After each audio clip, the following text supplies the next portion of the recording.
Hi, witchlings. Welcome back to my channel. It's me, your local chaotic witch on, and today we are joined by a very special guest who I love very, very dearly, Marshall, the Witch of Southern Light. Marshall, would you like to introduce yourself? Sure. Hi, everyone. I'm Marshall, Witch of Southern Light.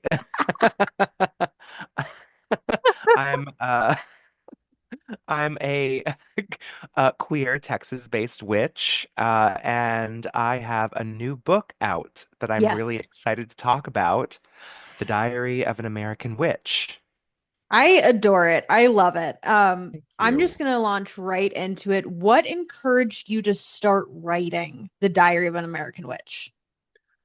Um, Funny enough, I actually found myself a copy of Sybil Leek's The Diary of a Witch. Mm, It came out in 1969. yeah. It was a in my opinion, it was a very, very influential book at the time. Hmm. It especially because that time period was following Gerald Gardner and at this point in time, no, that's not true actually. Mostly Gerald Gardner, some of Doreen Valiente.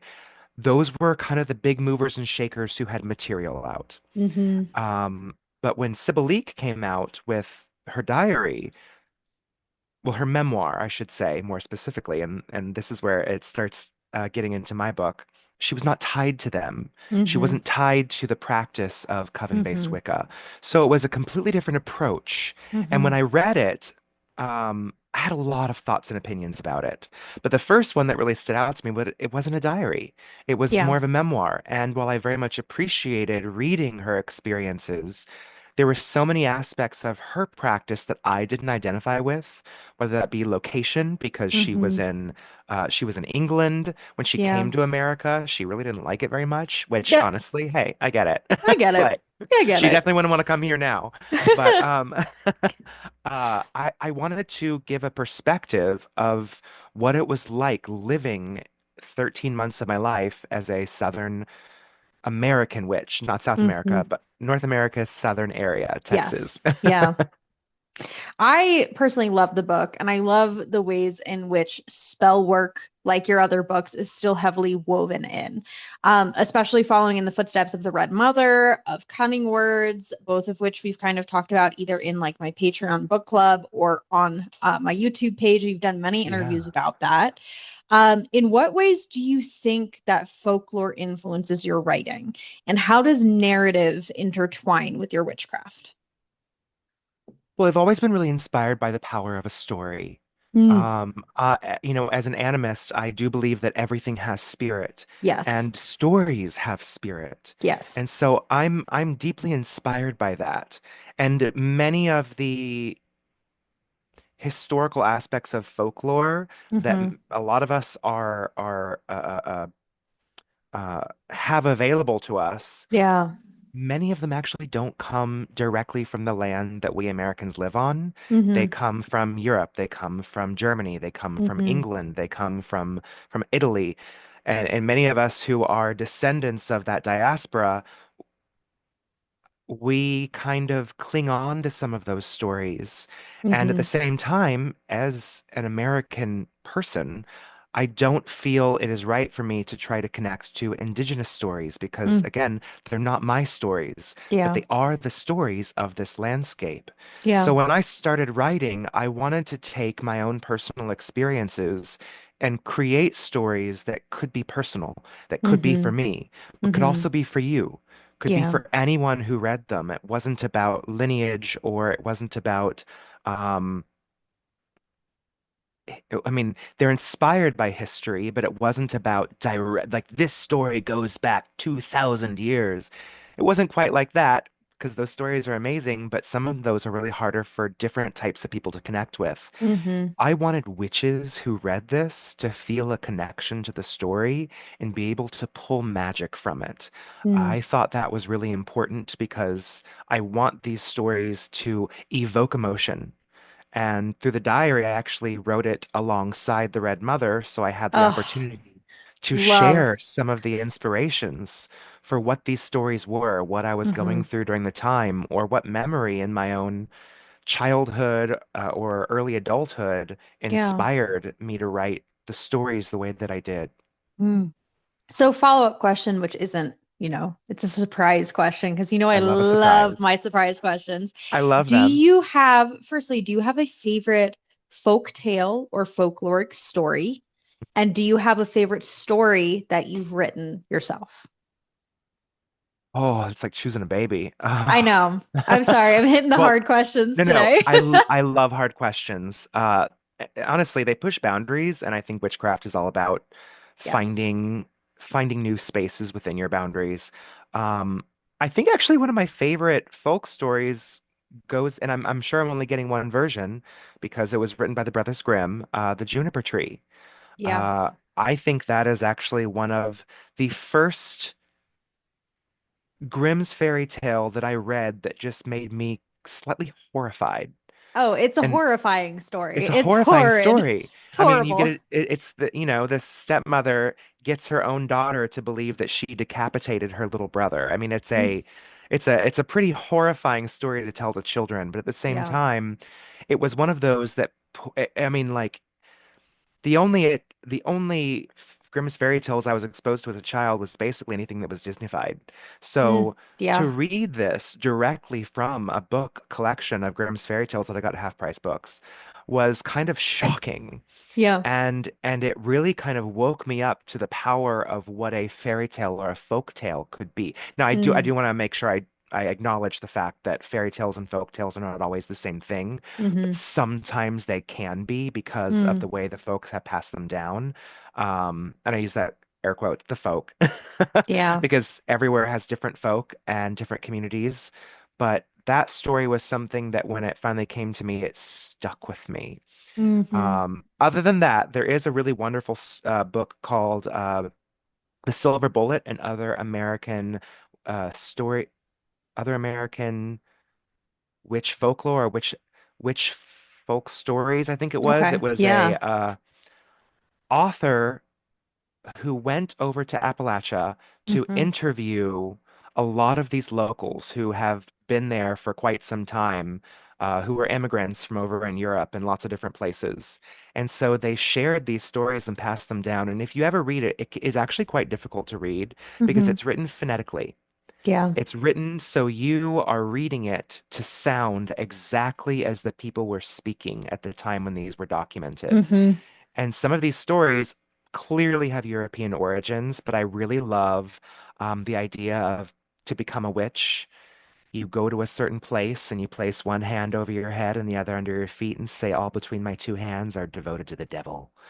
And Yes. it's such a simple story, but it Yeah. holds, in my opinion, so much power. Mm, absolutely. I love the ways in which, to these diasporic traditions and lineages, how we can continue to see folk tales influence folk magic in the Mhm. diaspora. I think a lot of like the Hyatt material, where it is also phonetically written by Henry Hyatt, and it's just devoted to the study of hoodoo and African American folk magic.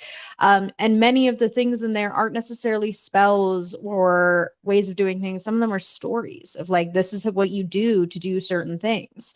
Um, and even, Italian folk tales, we think of the ways in which our associations with animals and saints and all of these things continue through those original Italian tales.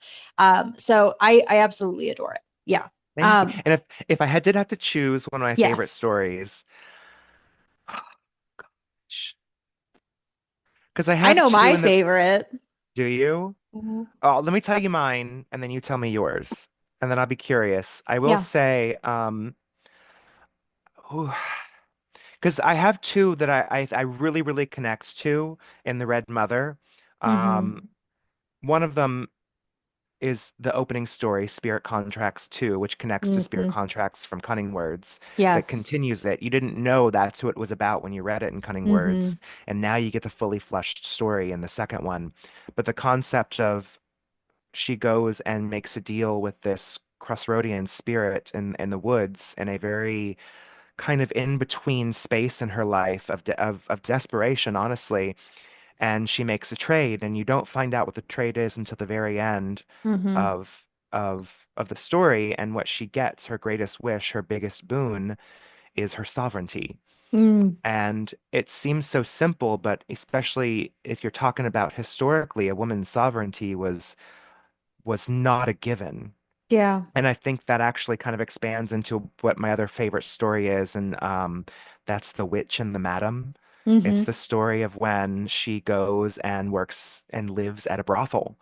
Yeah. And it's not a story written about shame, it's a story written about empowerment Hmm. and how she works there not only as a sex worker, but also as a practitioner who's doing things for people, who's Hmm. actually uplifting the sex workers. Um, and then of course I won't give away the ending if people haven't read it yet, but there is definitely a part where it takes a turn. And I love this line where they talk about being the means of their own production. Hmm. And I thought that that was something that many people who use their bodies in their work don't think about when it Hmm. comes to sex work. If people have negative judgments towards them, I always like to remind people that we all sell our bodies. Oh, Sometimes we're selling yes. our brains, we're selling our Yep. backs, we're selling our hands, our feet. We are using and selling our bodies all the time. Hmm. Some people do it for things that might be considered, uh, uh, white collar, blue collar. I don't Hmm. even know. Collars don't matter. We're all doing this. It was really Yeah. inspired by the fact that when I was younger, I was a stripper for a little Oh, bit I of didn't know that. yeah.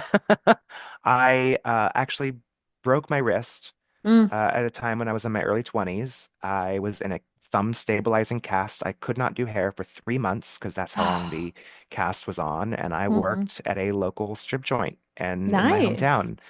And, I was entrenched in taking my clothes off and dancing Hmm. in my underwear Hmm. and giving lap dances for $20 and learning how to navigate what I'm comfortable with, what I'm not comfortable with, what's Yeah. allowed, what's not allowed.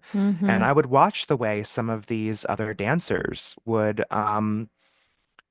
you know, they'd they'd meet clients and Hmm. they'd take things away and they would Hmm. have post parties. And I got very immersed in the culture of the workers who were there. Hmm. And I got to experience all of the goods and the bads, and Hmm. it stuck with me, and it really shaped a portion of who I became today. Yeah, absolutely.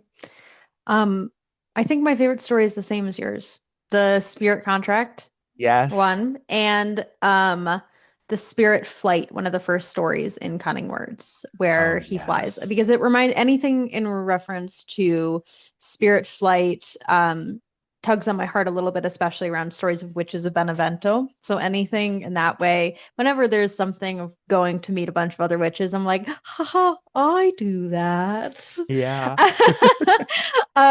But I love that. Thank you so much for sharing a little bit more about kind of the background of these stories as well. Here's an important question that I think I love in reference to your all of your books. What makes a local cunning man? Uh, I don't know if that can be so simply defined as Oh, much as yeah. lived. Yeah. And that's the thing. I never set out to do that. And to be Mm-hmm. perfectly honest, I'm not sure if I can even really professionally call myself that now, but Mm. I have slowly taken on more and more work for people who are in my life, Mm-hmm. friends. I do talk about it in several chapters of The Diary of American Witch, where Yeah. a friend comes to me, they need some help with something, and uh, they they put their trust in me to help them either create a spell Mm-hmm. or I can give them some information, or I can go to my apothecary and put together a special powder for them. Mm-hmm. Um, and it's very interesting because I'm not doing it in exchange for money. Yeah. And I don't think that that is a requirement, but I do know Mm-hmm. historically, I mean, it was a job. it was a career, someone who existed sometimes in the folds of a community, sometimes on the outside of a community. Mm-hmm. And they were well known. They were members of their community. And they were sought after to help with things like healing disease, bringing in good harvest, and most Mm-hmm. importantly, anti-witching, which Yeah, is a very kind of funny gray area for it us as is. modern witches Yes. to think about being a cunning person while also being a witch at the same time, because uh, the job might have been to remove a witch's hex or curse, Mm-hmm. to send it back, Mm-hmm. to create a talisman of sorts that might keep you from having a witch come after you in the future. And here we are now as witches doing that same thing. Still doing it. Yeah, and Still you and I doing as things. public witches know that like Yes. sometimes it's good for a witch Mm-hmm. to stave off other witches from getting in your business Mm-hmm. because, things get hairy sometimes. Oh, absolutely. There's many different ways in which I think being a public figure has influenced both of us in our Hmm. practices to the point where, I talk to other people and I explain people who are non-public some of the things that I've done in the past. And they're like, that's a lot. And I'm like, yeah, I was a very visible person for a Yeah, very long time. I still am a very visible person. And there is a level to that when you're less visible, you're not as worried or concerned about people being creating parasocial relationships and or utilizing those parasocial relationships to assume that they can do working on you or things will happen. And it's a very fascinating thing that definitely puts me on edge in many scenarios. yeah. um which we both have bonded over as well. Oh, yeah. Um, but yeah, here's an extra question as well. I noticed you noted the moon phases in your book. Yeah. Do they affect your practice? Do you work with the moon phases and do they reflect what you are talking about in a Diary of an American Witch? Because I noticed that during the new moon versus the full moon, I felt Hmm. like there were themes that were present on both of those areas. That was actually an experiment. I Mm, wanted to track that and then go back and watch and see the way things might have ebbed and flowed at the time.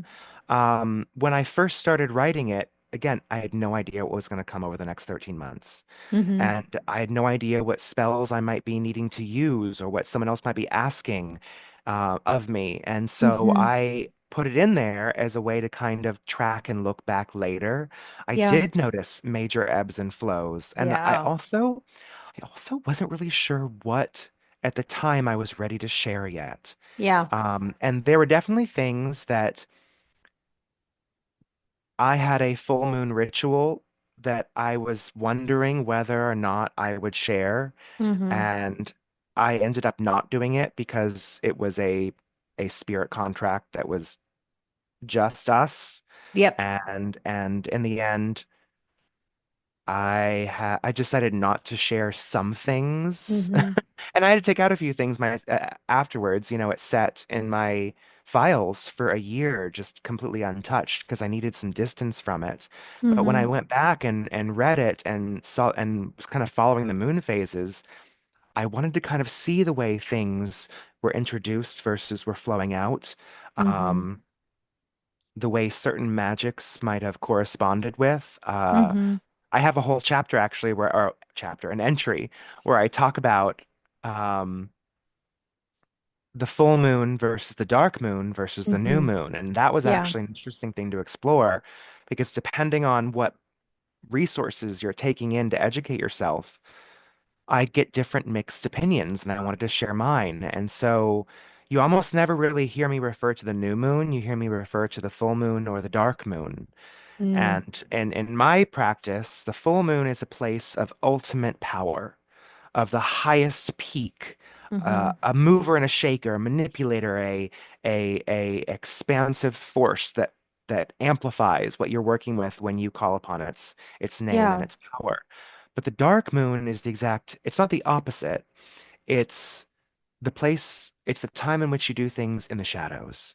It's Hmm. the time for baneful work. It's the Hmm. time for banishment. It's the Hmm. time for doing things covered, if that makes sense. Yeah, absolutely. It Yeah. does. I loved the experiment because I did notice as well those themes, and I'm like, oh, this is really fascinating. I wonder if it was on purpose. And Um, I'd want more witches who read it to be experimental with their craft. The yeah. thing is you see some of the experiments that I have throughout here, and you see some of their failures, and you see some of their evolutions, which I thought was really cool to kind of play with, like Hmm. the earring of believability, which Yeah. turned into an earring of trauma dumping. It happens to the best of us, and It it's does. important. Background is always good. Yeah, So I'm going to move around a little bit because you please. do talk about your upbringing and you're coming out quite a lot in this book. Yes. What are some pieces of media, witches, and books that influenced you as you were growing up and as you were coming out? And the most important question by far, what is cowboy caviar? Well, let me start with the How does most it important connect question. to who you are and how you grew up? Because I read that and I go, I'm not even going to look it up. I'm just going to ask Marshall. Okay. So growing up, my mom used to make cowboy caviar for New Year's Hmm. every year when we have a New Yeah. Year's party. And the thing is one of their main ingredients is black eyed peas. So Oh, yeah, whoa. it's kind of like a salsa, but with a lot of beans in it as well. And Yeah. so in Texas in the South, they coined this term cowboy caviar because it's Hmm. not caviar and but it's black-eyed peas. So It's you the have like sometimes abundance. it's the Yeah. abundance and Yeah. it's sometimes black-eyed peas and black beans, sometimes it's just black-eyed peas as beans. And then you have avocado, Mm. tomato, onion. You can do bell peppers and Oof. you can make it spicy with jalapeno. This sounds so good. I'm getting hungry. It's really delicious. Get yourself a bag of scoops, Yep. Fritos, and just go to town on them. They're great to have for New Year's every year Mm. as a celebration. And when thinking about like historical pagan, and I'm using this term in quotes, Hmm. Wheel of the Year celebrations. I don't adhere to a lot of those because they were created and accumulated in a whole different place in the world Hmm. with an entirely different climate and experience of yearly cycle. So Yeah. I wanted to kind of build my own and what are my traditions? And I think so many times we as pagans put so much emphasis on antiquity that Hmm. we don't think about the fact that pagans in antiquity were not doing things for the sake of them being in antiquity. They were Yeah. doing them because that's what their local customs were. Yeah. And just like right now, we have local customs. We have American customs. We have Yeah. cultural customs. Yeah. Those are, in my opinion, the equivalent Mm. to those ancient pagan customs. Hmm. And so, well, I love antiquity and embrace it. It doesn't it doesn't define what my customs are. No, not So at all.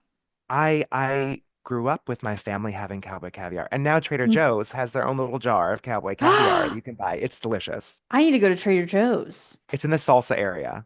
Oh, that sounds amazing. I need to It's try this. You're just gonna get a picture of me later, like with an empty salsa get the container of Mexican cowboy. corn dippers with the extra spice added. They're so That sounds good. so good. Which is just But an off-brand version of Scoops. off-brand version of scoops. I love it. What was the other question? What are some pieces of media, witches, and books that influenced you when you were growing up and when you came out? And how Okay. does Cowboy Caviar also tie into your queerness or who you are right now? I guess you kind of talked about that already, but Yeah, yeah. That's more like who I am now and how I mhm. celebrate local customs. Actually, there were two books. I don't even know if anyone's gonna even heard of this, but when I was younger and I discovered Teen Witch by Silver Ravenwolf, I was in eighth grade when she came out with two fictionalized books. Yeah. Um, that one was called Witch's Night Out, and another one was I'd have to look it up, but if you ever remember the Teen Witch cover, Hmm. she took the artist's work from the original cover Hmm. and she wrote two fictionalized books about these people as characters Wow. who were teenage Wiccans. Yeah. And they went through these kind of like, kind of thriller mystery adventures that involved uh their coven of Wiccan Hmm. practitioners. And that to me was just so amazing because I remember being in eighth grade writing a book report. We could choose any book, and I chose Witch's Night Out by Silver Raven Oh Wolf. my God, I love that. And I remember presenting it to my teacher, and she had marked every single time I had used the word magic with a K as incorrect spelling mistake, which Mm, took down my grade a notch. mm-hmm, And I had to make this whole case to fight for the right to have that not knock down my grade mm-hmm. because I bring the book. It's literally spelled this way in the book. And Yeah. it was this weird moment where I realized I'm not going to call this a like a an act of discrimination because that's kind of stupid, but it was one of those where where the establishment of the English teacher was not recognizing the way that this religion spelled the Mm, word magic. yeah. And it was this kind of like very youthful recognition that I was not going to win here. Mm-hmm. She had decided, I actually ended up getting out of her class later because of other issues I had with this teacher. Got it. She had some shit. I'll just say that. We've all Uh, had yeah. one teacher that we're like, wow, When I you got had out a of her lot of class, things. my grade went from a 78 to a 97 within one semester. So Goodness. just let that say what Yeah. that says. Yep. But that was kind of a defining moment for me because I wasn't just doing this as a secret. Mm-hmm. I was not hiding anything. I was writing a full-on book report about a Mm-hmm. fictionalized book written by a Wiccan author who also Mm-hmm. wrote Practical Witchcraft. And Mm-hmm. that was when I was very young. That was a very influential series for me, and I kind of loved Yeah. it. Well, That I and the Sweep was series. the Sweep sweep was really series. cool. See, Yeah. I was a Warrior Cats kid. I had one of the medicine cat books with all of the herbs, and I would go in and try to identify the herbs in the book to herbs that I had locally. And now I have a green thumb. So Ah, I love it. definitely grew up with the kind of some of the goldenrod, comfrey, and learning about those in the context of a fictionalized medicine feral cat colony. Um, who was using these herbs for certain things. And now, as a 27-year-old person, I am into folk herbalism and I know those herbs very well. I love that. Your practice is incredibly personal, as well as some influences from Gemma Gary, but a lot of it appears to be very rooted in your personal experiences as a witch, as a cunning person. What are some fundamental experiences that you've had as a witch that have formulated your practice?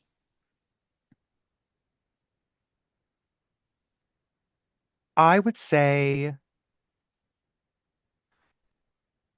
there are a few experiences I've had Mm-hmm. where formulating my intention specifically Mm, yeah. became a really important learning opportunity. And I'm Oh, using that word, absolutely. that learning opportunity as a euphemism for I effed up.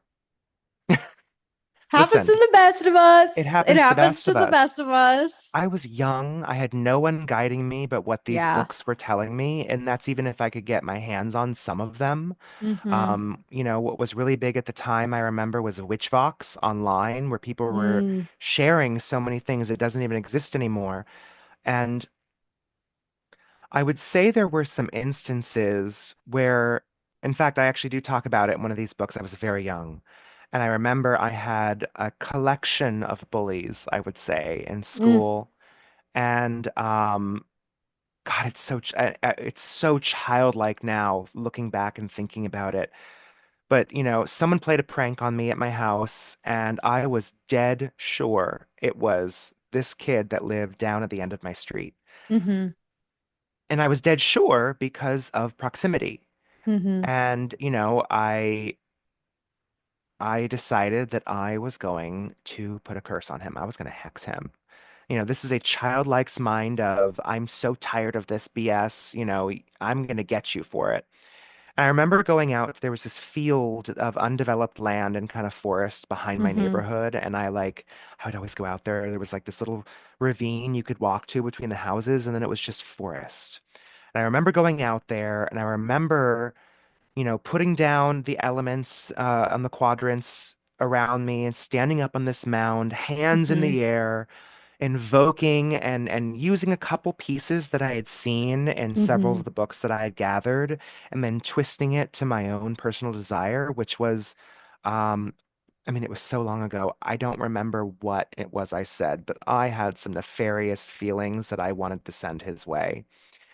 And the following week, he was not in school at all. He ended up being out for almost a week and a half. He had flu that turned into pneumonia, and he finally came back when he was better. And during that time period, one of my good friends, well, one of my only friends at the time, sat down next to me, and you know what I'm Yeah. talking about. He sat down Yeah. next to me and says, "How'd you like the pizza?" Because he had sent a pizza that we had to pay for. We didn't have apps you could pay for things in the future, and when they were like in advance, you had to Yes. pay. Yeah. When it was this big like joke to send like 20 pizzas to someone, and then they'd have no choice but to pay for it. And I was just like, "That was you." Like I thought that was my bullies making fun. Like I thought this was a much more nefarious intended prank. And it was just my friend who lived a few blocks away. And it was the stupidest and silliest thing. And I felt really guilty. Mm. And within, I want to say a couple months, and this is where it gets really hairy on some of the opinions that I've shared, I Yes. started peeing blood. It was horrifyingly painful, and I was terribly embarrassed. I Mm. finally told my mom after a few days when it got so uh, painful. I mean, I was in eighth Hmm. grade at this time, Yeah. so I was young. I was in middle school. And I finally told her, and she took me to the doctor. They had to do all of these tests that were very humiliating. They had to put a catheter in me and then take scans Yeah. while I urinated to see if there was something going on. I ended up having Oof. a very bad kidney infection. Hmm. And while that was easy to cure and that curing happened fast, finding out why I had a kidney infection because there was some E. coli in my system, and they had to figure out what caused this Hmm. because if I had something called urinary, I think it was called urinary reflux, where every time you go, a Yeah. little bit actually goes the opposite direction, which can Yeah. cause much worse problems in your future. I had to go through all of these things. They Hmm. never figured it out. There was no medical reason whatsoever for me to have gotten this infection. Hmm. And I truly believe that this was kind of a tipping of a scales situation and a learning Hmm. a kind of messy Well, learning yeah. curve that affected the way that I think about how I go about being sure of what I want, being sure of the circumstances Hmm. I am held within to make sure what I'm doing actually is justified. Yes. I definitely think that when we talk about justified work and Hmm. ensuring that what we're doing is justified, there are many practitioners like that I think work based off that and many practitioners who don't. And it's to each their own, you know. But for me, I definitely, I mean, you know about my lemon gutter hex of 2017. Oh yeah. Where that if I had maybe slowed down and divined and double checked to see if it was justified, I Hmm. wouldn't have ended and also worked with proper disposal methods and done a little bit more research outside of Pinterest and Tumblr. But I was 17, 18. Uh, it is one of those things where maybe the outcome would have been different, but it has turned me into someone who focuses intensely on justified work. Before every intense spell, I'm looking at that. That also kind of adds to my next question, which is the idea of inherent ethics and witchcraft. And what ways do you feel the ideas of ethics and inherent ethics in witchcraft have appeared in the witchcraft sphere at large over the past few years? And what do you agree and disagree with? I had a whole chapter in the book where I discussed ethics and witchcraft. Mm-hmm. Inherent, Yes. specifically. That's a very important key word right there. Mm-hmm. In fact, I talk about a poll that I did online asking people's opinions, and it was split 50-50, which was very interesting. Some saying, yes, it has an inherent uh, uh, ethics, and no, I it think doesn't I have voted inherent ethics. no. I didn't want to share mine until people were, going Yeah. sharing all theirs, and I ended up sharing it, and it was no, witchcraft on its own does not have inherent ethics Because it's because not a which it's religion. not a religion. Yeah. It's a craft. It's a Mm-hmm. tool. It's a collection of tools. And tools don't have ethics. What you do with those tools are your ethics. Yes. Your ethics define how you Mm-hmm. practice. And your ethics can wildly vary from mine versus the person down the street versus Mm-hmm. the person across the world. Mm-hmm. Those ethics evolve and change with our own values and morality. Yes. Um, and I think when it comes to the witchcraft world at large, there is no one person who will think identically when it comes to it. Just Yes. like there's no inherent ethics in nature, a Mm-hmm. storm can cleanse just as much as it destroys. Mm-hmm. That is the cycle of life, and we are participating in it. Mm-hmm. But I do think that we have a moral obligation to check our ethics on a regular Mm. basis, to ask Absolutely. ourselves, I have this strong opinion. Does it stand across the board? If I change Mm. this little detail, does it still stand? If I change another little detail, does it still stand? Mm. Because I think sometimes we can catch ourselves when we realize, ooh, am I being a little hypocritical here? I just made Yes. this statement about how strong I feel about this, then I turned around and did this in a different situation. And and I think it is a big person and a strong person who can check themselves, Mm-hmm. um, and learn to. We always talk about constructive criticism from each other, but how often do we constructively criticize ourselves, our own Mm. behavior, Mm-hmm. and learn from it? Yeah. That's the most important part. Writing the diary was a really great learning experience, going through some of these memories that shaped me. And I think at large, I'm gonna be really blunt here. At large, I think we have a little problem. Oh, Um, I was about to be like, yeah, we have a huge issue with not just, I think for me, I have my very specific folk magic practice that is a culture that come from cultures, right? Cultural standpoint, my lived culture and one of a culture or a lineage that I'm invited into, right? mhm, Um, both of those have ethics that are set by the person either I'm learning from or the culture itself. And mhm, then I have my own, like I call them the pillars of folk magic or the 3 or 4 R's of like plant work, where it's like respect, recognition, respect, restraint, and recognizing autonomy mhm, for plant work. And then for the pillars of folk magic, it's, folk magic is for the folk magic is accessible, folk magic is justified, folk magic is practical and spirit led. And those are a lot of my ethics right there. That's kind of, and I'm very public about them. mhm, I do think that the witchcraft community at large, we all have these varying forms of ethics, and a lot of the issues that I've noticed just in content creation, in witchcraft in general, is someone with a very strong set of ethics saying, your ethics don't look like mine. Why?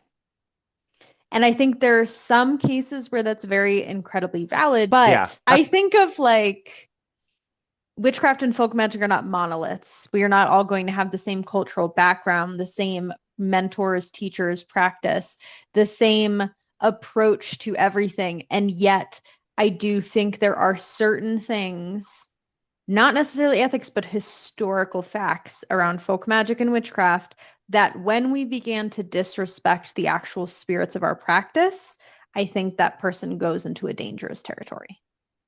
And I think ego is a really big problem, especially Oh, yeah. online. Yes. Ego becomes a ego can almost create your own little cult. Whether you have any followers or not, you almost Mm-hmm. believe that you do. Listen, I think that like any spiritual practice, Mm-hmm. there can be extremists, and it can go in multiple directions. Yeah, Um, I think that that's something, like I said, we should check ourselves on. absolutely. I remember when I was doing some political work for an election several years ago. I'll just say that several years A ago. long, long time ago in a galaxy far, far Far, so far away. away. I remember the next day feeling like it was a success. Mm-hmm. And I remember posting about the work and then kind of taking it down because I was just Yeah. like, ooh, I don't like the way that comes across. That it Mm-hmm. makes it seem as though I am taking ownership, that my magic made this happen. And the Yes. thing is I think it was a small drop that contributed to a very large Large event. bucket. Yeah. And I had to take a step back because I do think we as humans should check our egos on a regular Oh, basis. yes. But the way that it can spiral into spiritual psychosis is how Mm, cults become dangerous. mm, Like, this is how cults of mentality yes. become these influencers for deeply negative impact on society. And I don't think it's just witchcraft itself. I think that's in a lot of different spiritual places. Yeah. Um, so yeah, I think that that's something, like you said, it's not a monolith. And witchcraft itself doesn't have inherent ethics. It is Mm-hmm. you who applies the ethics. And sometimes we got to catch ourselves. And the amount of times that I look back and think, okay, is the spell I'm about to do going to mess with someone else's free will? And to be Mm. perfectly, let's be really blunt here, a lot of spellcraft and magic does Oh, affect yes. the free will of other people in the world. Oh, Is it absolutely. specific to one or is it just generalized? Mm-hmm. How could this hurt people if I'm not Mm, thinking about all the angles? Do I want to continue with this? Did I mm, do a little divination beforehand to see if it's a good mm. idea? Divination before spellcraft is always a good idea. Every time, every But spell, especially if it's on another person.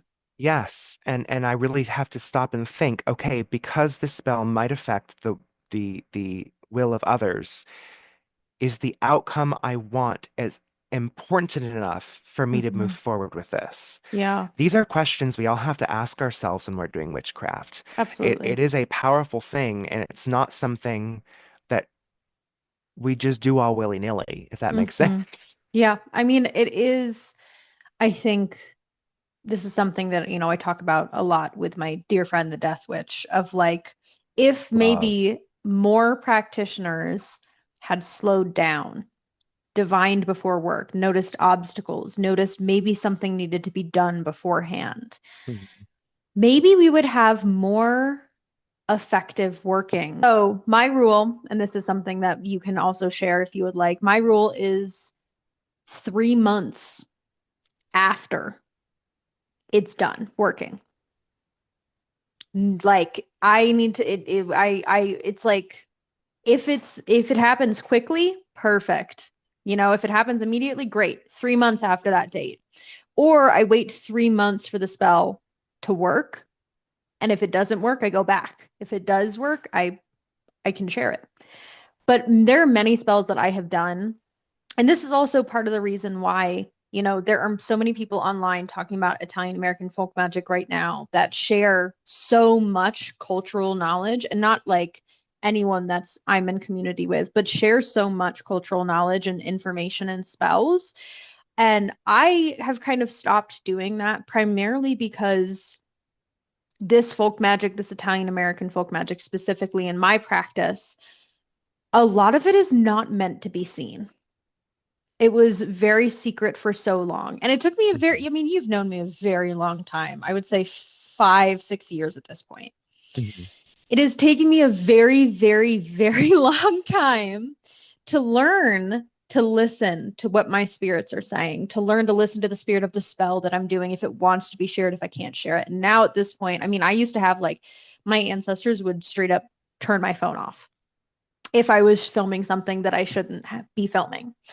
Wow. And now I can sense if I can share a little bit and then I feel it like, oh no. And even my cat, my sweet stinky baby cat, has gotten to the point where I think she is also tuning in a little bit and she will actually put herself in front of the camera and sit there.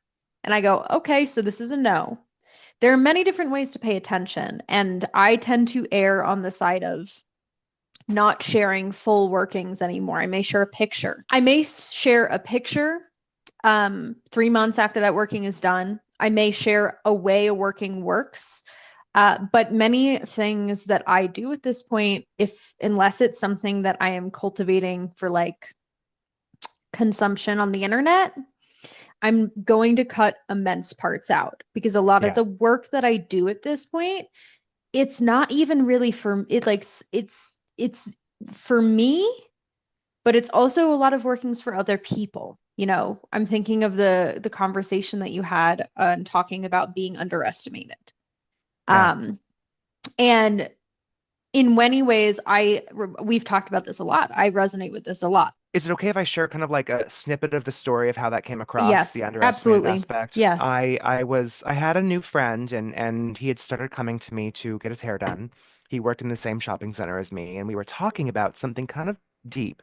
Hmm. And he looks at me just kind of like we'd only ever hung out with each other mostly, in a group setting, not really one-on-one very much. Yeah. And we always had a good time and fun. It was kind of a surface at that time. We were talking about something that got kind of deep, and he kind of Hmm. stopped and looked at me in the mirror, and he was just like, you know, you're a lot smarter than you look. And I just kind of stopped for a second, and I was like, thank you. And he goes, no, no, I don't mean that in a bad way. I just Mm. mean, I do think that you don't always give away the fact that you know what's going on around you. You're Hmm. observant. And I think that there's actually a lot of power in that. Hmm. And it really got me thinking about the power of restraint. Mm. And I think that so many of us are so ready to prove how big and powerful and smart and strong we are. Yeah. But I think that, whether it's true or not, is giving away the hand that you have or haven't been dealt way too soon. I think that there is a huge amount of power in restraint in your Hmm. language, how you speak to people, Hmm. how you carry yourself, how you present yourself, how you Hmm. interact with the public in general. Yeah. Um, I think that when you sometimes allow people.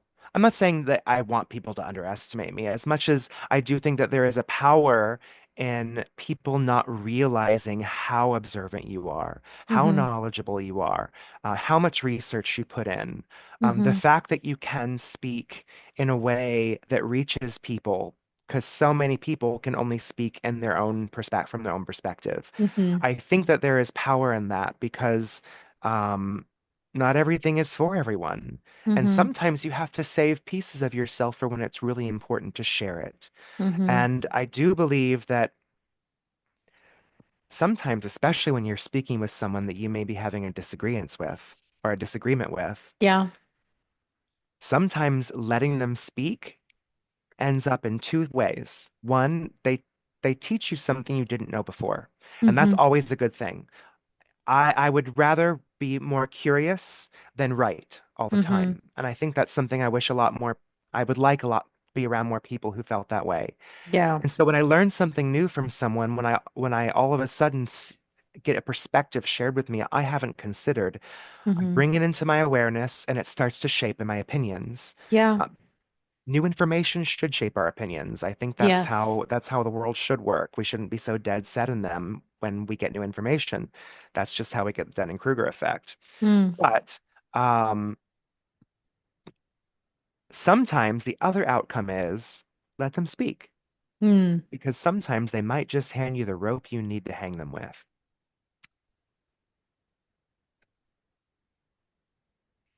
I'm That's just saying. very good advice. That is really good advice. Marshall, thank you so much for coming on and talking about your new book, Diary of an American Witch.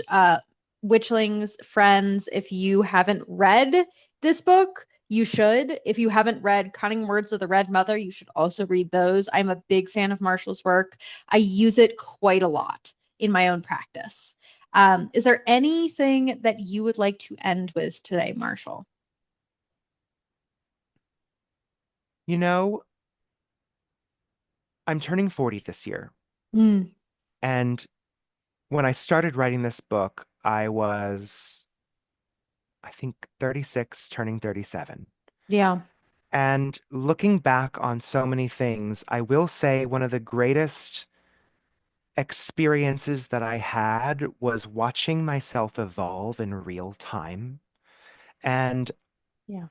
being trying to be a little bit more self-aware. Mm. of who I am as a human being, as a witch, Mm-hmm. as a queer person. Mm-hmm. Um, I think so many aspects of our lives shape and change and evolve us. Mm-hmm. And sometimes I think we don't always give them the credit and time that they deserve Mm-hmm. to recognize how they've shaped us. Mm. And it makes it really easy to ignore those parts of ourselves. Mm-hmm.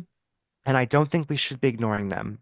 I No. think we should treat all of our experiences and our feelings like little children who deserve to Mm-hmm. be validated, whose cries or whose hugs or whose art deserves to be appreciated.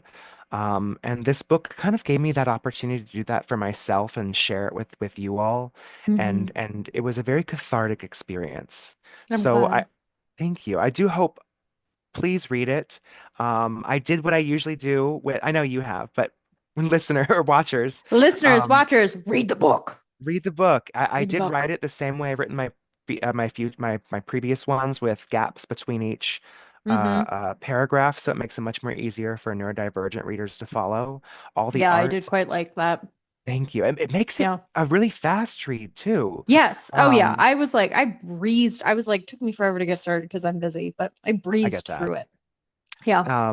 All the artwork is mine. The cover is mine. When you do see the cover, every symbol you see on there will show up somewhere in the book.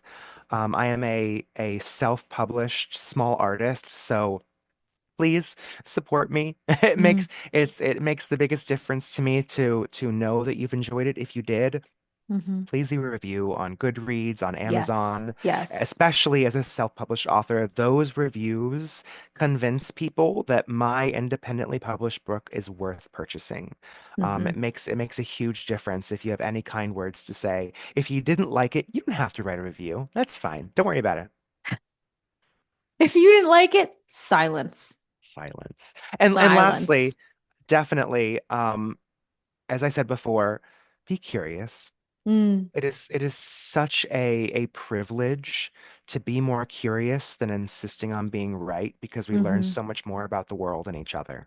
Yes, absolutely. Well, thank you guys so much for watching. Make sure you leave a comment, like, subscribe. I will put all of Marshall's links down below, including Instagram and the podcast that he runs with Austin, aka Baynex Bramble. And thank you so much for sitting with us today. Please enjoy the rest of your day. Siate benedetti.